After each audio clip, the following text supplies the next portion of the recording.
قوموں کی زندگی میں یہ اتار چڑھاؤ آتا رہتا ہے. یہ کوئی اس قدر حیران کن بات نہیں ہے کہ ہم صرف مایوسی کی چادر اوڑھ کر بیٹھ جائیں اور ایک صحیح کرنا جو ہمارا فرض ہے، ایک کوشش، ایک تگ و دو، ہم اس سے بھی دستکش ہو جائیں. پاکستان آج پھر دوراہے پہ کھڑا ہے. ہمیں ایک راستے کا انتخاب کرنا ہے، بربادی کا راستہ یا خوشحالی کا راستہ، انتہا پسندی کا راستہ یا رواداری کا راستہ. نہیں we are left with no choice sir. اس وقت دونوں راستے بربادی کیے. دونوں راستے بربادی کے راستے. جی خان صاحب، خدا کے واسطے اپنے اندر تھوڑا سا آپٹمزم پیدا کریں. آپ کی باتوں سے 70 سال پرانی انڈین نیشنل کانگریس کی بو آ رہی. پاکستان ایک اٹل حقیقت ہے. It is there to stay. یہ تا ابد قائم رہنے کے لیے بنا ہے اور انشاءاللہ تعالی یہ قائم رہے گا. اس کے اندر غلطیاں ہیں، اس کی ساخت میں حماقتیں ہیں، اس میں کوئی شک نہیں، کیونکہ پرفیکٹ صرف اللہ تعالی کی ذات ہے. لیکن ہم نے انشاءاللہ تعالی ان غلطیوں کو ریکٹیفائی کرنا ہے اور ضرور کرنا ہے. دیکھو میرا بھائی، انڈیا تمہاری سوچ سے بھی آگے نکل گیا. We are a small fry, just a small fry. ہاں صاحب، پہلی گزارش تو یہ ہے کہ we are not a small fry. الحمدللہ we are the 7th largest military might in the world. اور جہاں تک انڈیا کے آگے نکلنے کا قصہ ہے تو حضور، انڈیا ہمیشہ ہی ہم سے آگے تھا. ہم نے تو اپنے سفر کا آغاز کیا تھا 64 سال پہلے، اور وہ بھی انتہائی نامساعد حالات میں. India was there 7000 years back, بلکہ اس سے بھی پرانی تاریخ ہے اس کی. نہیں تو نامساعد حالات کیا تھے؟ مطلب اس وقت بھی لوڈ شیڈنگ تھی. لوڈ شیڈنگ سے بدتر حالات تھے. ہمارے اثاثے ضبط کر لیے تھے آپ کے مہربان دوستوں نے ہمیں بھوکا مارنے کے لیے. گاندھی نے شدید احتجاج کیا تھا اور بالآخر گاندھی کو بھی مرڈر کر دیا گیا صرف اس لیے.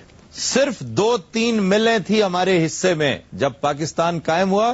صرف گنتی کی 2-3 ملیں، جن میں سے ایک ٹیکسٹائل مل اوکاڑا میں تھی، ایک فیصل آباد میں، اور ایک آدھ کوئی اور تھی. جبکہ آپ بڑی اچھی طرح جانتے ہیں کہ ٹاٹا سٹیل ملز قائم ہوئی تھی سن 1906 میں.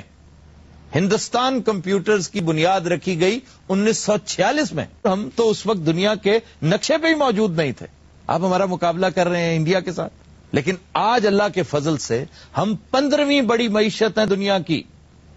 اس میں کوئی شک نہیں کہ یہ معیشت رو بزوال ہے، لیکن ہمیں اپنے سابق حکمرانوں کی حماقتوں کا تاوان بھی تو ادا کرنا ہے نا.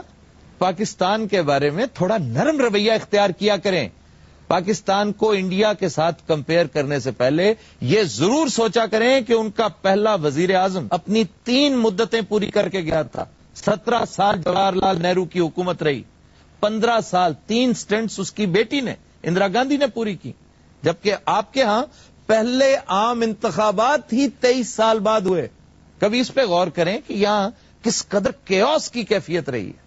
اس کے باوجود ہم نے آئین بنایا، ہم نے انتخابات کروائے اور ہم نے 3 مارشل لا بھگتے.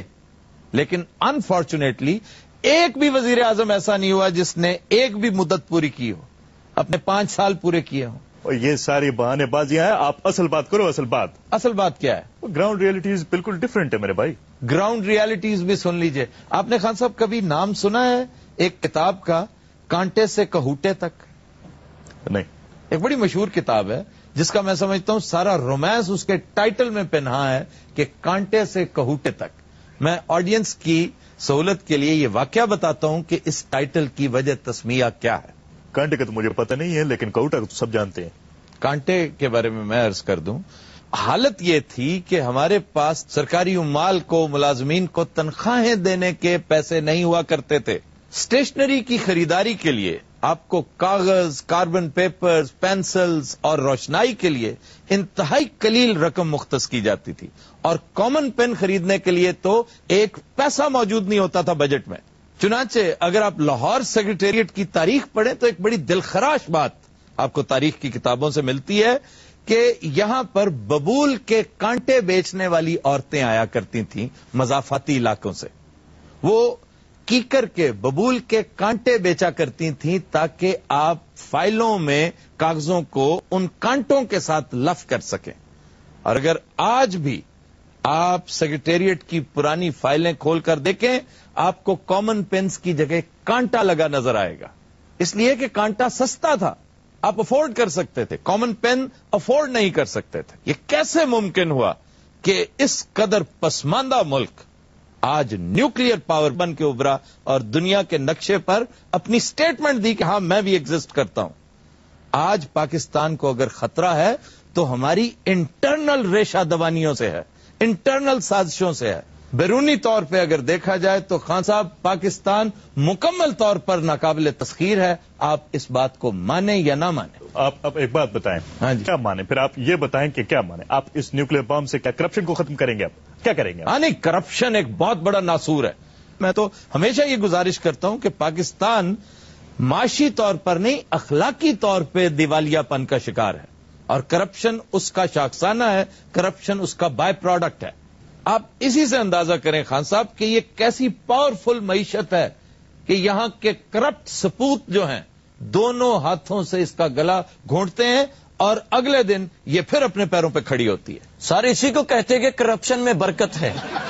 نہیں، یہ کرپشن میں برکت نہیں ہے، یہ اللہ تعالیٰ نے رسی دراز کر رکھی ہے. جو لوگ اس ملک کی قسمت سے کھیل رہے ہیں ان کی صرف رسی دراز کر رکھی ہے اللہ تعالیٰ. صحیح گل ہے سر جی. یہ ایک حالت دسو کہ ٹھیک کیویں ہو سکتا ہے؟ یہ تم نے کل بھی پوچھا تھا، میرا کل بھی جواب یہی تھا اور آج بھی یہی ہوگا کہ جس دن تمہیں قیادت مل گئی، جس دن لیڈرشپ مل گئی، اللہ تعالیٰ فضل و کرم کر دے گا، یہ ملک ٹھیک ہو جائے گا. حکیم صاحب جی ایت کی اگر تسی ووٹ ویچے نا تو میں تہاڈی کھل لا کے عمران خان نو دے دینی جی. حضرات